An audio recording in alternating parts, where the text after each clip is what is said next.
welcome back to One Bills Live. Chris Brown, Steve Tasker with you, and happy to be joined now by former Bills wideout Stevie Johnson, who now has a new title to put in front of his name, and that is author. Stevie, how you doing, man? Good to have you with us. Same, good to be on, man. Thanks for the introduction. Yeah, that title wouldn't be possible without my guys, though. Without my guy, Charles Roberts.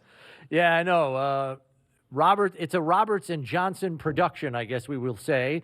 But why don't you start with how this idea was spawned in the first place to come up with this children's book, There's Always a Way with Stevie J? Yeah, and so just like the name of the book, There's Always a Way, it was real unorthodox. I was actually working on a coloring book with my good friend, Zachary McCabe. And he, while we was doing a coloring book, Charles ended up hitting me up randomly on our social media, and he said he had an idea for, the next generation for the kids. And, I'm open for anything. I'm a creator. He was a creator. And we went over the script, and, we just came about it and put together There's Always a Way with Stevie J. We linked up with Imagine We Publishers, and now we're in production and launching our book tour. And what's next on the book tour? Are you going to come to Buffalo? I know you've been to Buffalo already to launch it and all of that. So what's next with it, and what's the response you've gotten about it? Yeah, it's been great. We had our first launch. It was awesome at the North Park Theater, and now we're going to circle back. Since season's around, now it's a lot of fans and a lot of the family members out there with the kids. It's a great time to get out there and do a tour for the elementary schools. And, just teach them ways on overcoming obstacles. And, so what we've done is created some social media buzz to where you just contact us on any of our social medias and, send your school, and we'll put it in our list, and we'll show up with books to read and have some fun with them. I know that when you used to sign your autographs for kids, you used to always write HBHF, which stands for Handle Business, Have Fun. Is that kind of the overriding theme of this book for kids? Like, maybe just kind of explain how you break down that message in the book for kids. Yeah, well, it's mainly for like kids to understand that you can't just jump to the fun. In the simple terms, you can't just come home and get on video games all day. There's some work that has to be done before you get to that fun side. And that's where the business part of it is, where you studying, listening to your elders, being respectful.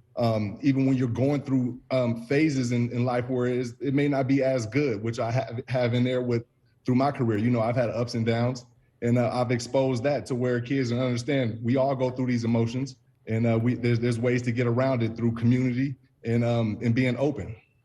And what are some of the the value system? You said you were working on a coloring book too, and I imagine it also has the same kind of message to instilling responsibility and accountability and values to the kids who color in the book.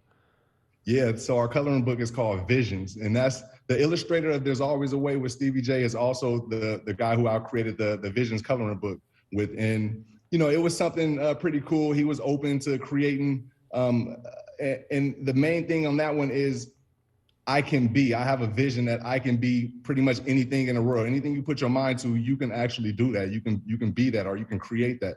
And so I have different phases of aliens as a librarian, as an architect, as a doctor, as a police officer, firefighter. Just something fun and subtle for the kids to enjoy, because I like to color, and all my kids they're artists. So it was just perfect timing for everything. It was natural. And so these started almost as two different things, but you kind of pulled them together. I know you said you used the same illustrator for both projects. Start to finish, how long did this kind of take you guys to pull it all together to see what we see now? It was probably about a month. When we first got the product, Charles first presented it to me, it was Stevie Styles, Always Smiles. And I didn't want to go with that one, so we had a revision and turned it to There's Always a Way with Stevie J.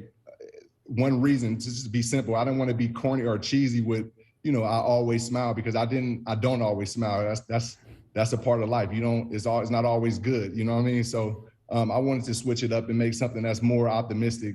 And so we end up going with There's Always a Way. And now, with our connection with Imagine We Publishers, we're working on not a coloring book, but a alphabet book. and we're working on Fred Jackson's children's book. So, we're just trying to spread it out and giving our proceeds annually to, charities of their choice. Yeah, one of the things about your career here in Buffalo, you hooked up with Freddie Jackson was here, and also with Fitz as well. And before we came on, you were talking about Fitz. He's pursuing the broadcasting career and all that. You have a thought about whether he may stay retired or not? What are your thoughts about Fitz maybe coming back? Yeah, because Fitz is different, man. He had a long career. You got to think I've been swimming with the Sharks about 6 years now, and he's been playing before I got to Buffalo. And, this was his first year off. I think he'll just enjoy it with the family, maybe have some fun with broadcasting. And then who knows, he might jump back out there, and I feel like that can happen with Fitz because he's smart. He can take care of his body in situations. What was the conversation like when you saw that he retired and, you kind of reached out to him to kind of say, hey, nice career? Yeah. That's just it. I didn't want to overdo anything. Just, he knows I got love for him, big love for him. He gave me a lot of opportunity to be who I am through the community, and just told him congratulations on everything, man. I just felt like you'll come back again. You'll probably play another couple seasons, and then you'll hang him up for good. But he's always a gamer. He's that type. He's that type of spirit. He can jump out and do and handle it. And he's good for handling his business. I know you live out west, and we've been kind of gratified and happy about the national attention the team's gotten around the country. Everybody thinks they can win the Super Bowl. They're the favorites to do it. It's been a lot of fun to watch them through training camp. We got word today that Josh is gonna play during the preseason. What has been your observation from out west? And I know you come back every once in a while. You come back once or twice a year to Buffalo, and certainly to see a game. What are your thoughts about the team upcoming season?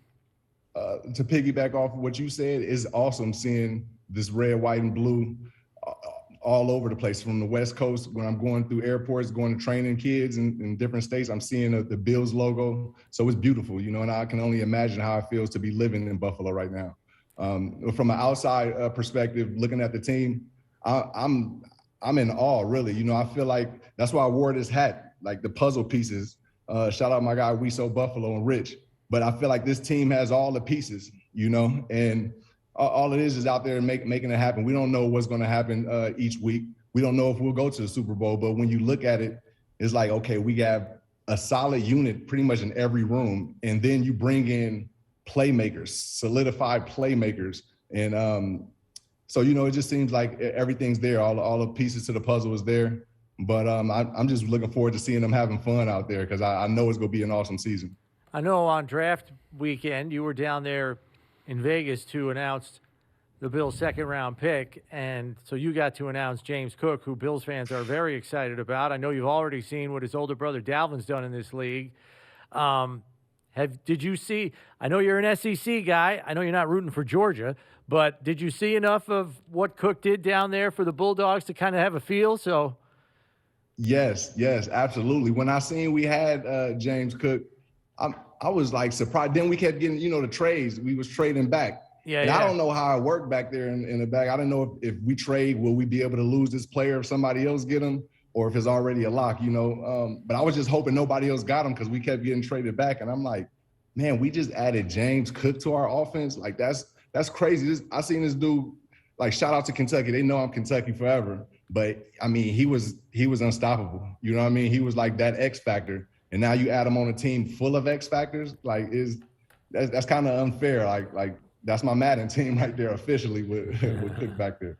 We've been talking about, and I know you haven't been at training camp like we have, but the entire draft class from the first round all the way through have really at times played well. And then even in fact in this the first preseason game a week ago, all of them played well and showed people here in Buffalo what we've been watching at training camp. They really got a good bunch of draft picks. Give us an idea because you're not out of it that longer than not as long as I have been. Give us an idea of how great it is when you see young players get drafted and have a bunch of them come in and contribute right away, and how difficult it is and what it means to the team. Dude, that's awesome. So from the outside looking in, it's great because it's like the fans, us, we've been hoping like we need this piece all year. That's what we've been thinking. And then we get a draft pick, and then when that draft pick fits in, like we're seeing now, it's like, oh man, that's great. You know what I mean? It's smooth. So that's from the outside looking at it. But on the inside, from an inside player's perspective, it's even better now because you see the leadership within the teams and it's more vocal. You know, you may not have a captain sign on your chest, but everybody has that sense of leadership, and they've been welcoming, you know, these rookies in as if like, hey, look, we need you. It's not no, you show me what you need to do, you got to prove yourself. No, you've proven yourself. We know it. We believe in our front office. We got you here for a reason. Now do what you do, and that's a great energy to have around. And I feel like that's what's going on out there in Buffalo, especially on the defensive backside. You know, I think that's great energy for them. Stevie, do you know the kickoff game is out at SoFi? Being out that way, are you gonna make your way down and try to catch that game live, or? I'm trying to work on getting out there. I heard we was gonna have some, you know, community interaction, and that's what I'm about, man. I'm about interacting with the community, and if there's a spot for me somewhere, then I'm gonna be up there representing for the Bills on the West Coast. All right. Well, Steve, it's great talking to you. Congratulations on the release of the book and all of them, and your projects in the future. I hope to see you guys in LA. Hope you can make it down to catch that opening game. And thanks for being on with us today. Yeah, and do you know, Stevie? Do you know when you're going to be back out here in Buffalo for an appearance with your book? There's Always a Way with Stevie J. September 16th through the 21st is when we'll be out there, and we'll just be touching different schools and different libraries and you know, mom and pop bookstores. You know, so just contact us on the social media. You can hit me directly, Stevie Johnson 13, and then we'll set up our tour for you. All right, man. Well, congrats on the project. Book looks great. Love the cover. It looks pretty sweet. So congrats on that, and good luck getting that out to the schools. Thank you, and shout out to Hilbert, your son Tasker out there coaching. He's helping him out. He's helping him out. Nice. I can't believe he turned to the dark side and became a coach. But I know. What are you gonna do? You can only raise them. You gotta get a little bit of experience under his belt. All right, you can only raise them. You can't live their lives for them. Take care, Stevie. Always a pleasure to talk to you, man. Be good. One love. All right, man. All right, that's Stevie Johnson joining us here on One Bills Live. Great dude, man. Great dude. One of my favorites to cover when he was here. He had a gift of and Fitz was was really the only quarterback that could have worked with him, because Stevie was, he's like a seventh round draft pick. So, you know, he had some, you're getting in, you're kind of up to your shoulders in everybody else's athleticism, right? So Stevie comes in, and he had the ability to get open. And if they called an out route, and I don't know, maybe everybody's already heard all this stuff, but Stevie, you run an out route, that means you run down the field 10, 12 yards, whatever the depth is, take a speed cut out and head to the sideline. You should be there when the ball gets there. Stevie, and this is why Fitz was so brilliant, Stevie would run the out route. He'd be where he was supposed to be at the time he was supposed to be there, but he might have ran an in cut to get there, right? He might have run a comeback. He might have run a ton of stuff. But when he was there, by the time he got there on time, he was by himself. And he dropped the guy off somewhere. And DBs had a hard time guarding him. In fact, he had a really good success against great corners, because corners read routes. Stevie was Braille. You couldn't read that guy. Well, because he never ran a route same way twice. That's right. He never ran a route like anybody else in the league. So these corners out there are kind of getting their reads on their routes. Stevie gets out there, they're blindfolded. Yeah. They don't know what they're doing. So that's why he would even have good games against Revis. Right. I mean, he was one of the only guys that Revis couldn't figure out, because there was no roadmap on how to cover Stevie. There was no telltale sign of what he was going to do. You didn't know where he was supposed to be, and you couldn't tell before he got there. Stevie turned Revis in circles, and not anybody else could do that. Nobody was doing that. But here's the thing, too. As a quarterback, quarterbacks go out there, and if you kind of glance over there before he's done running the route, you're like going, oh, he's done. He ain't getting there, right? Because he's not in the spot you think he should be.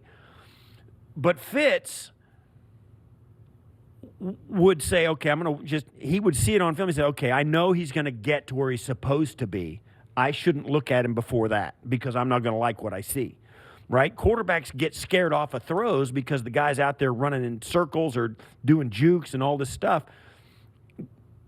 So they don't throw it. They think he's covered or he missed the route or he's doing something wrong or he made a mental mistake running the wrong route. Fitz was like, yeah, I got you. Yeah. And he threw it. And it they worked. were a great combination. He's still the only Bills receiver in team history to have 3 consecutive 1,000-yard seasons. Stephon Diggs has a chance to match that this year after back-to-backs his first 2 years in a Bills uniform. I think most of us would anticipate he'll get there to match Stevie's record. But right now, he is still the only Bills receiver in team history to have that accomplishment. And I'll tell you what, man, consistency is an underrated commodity.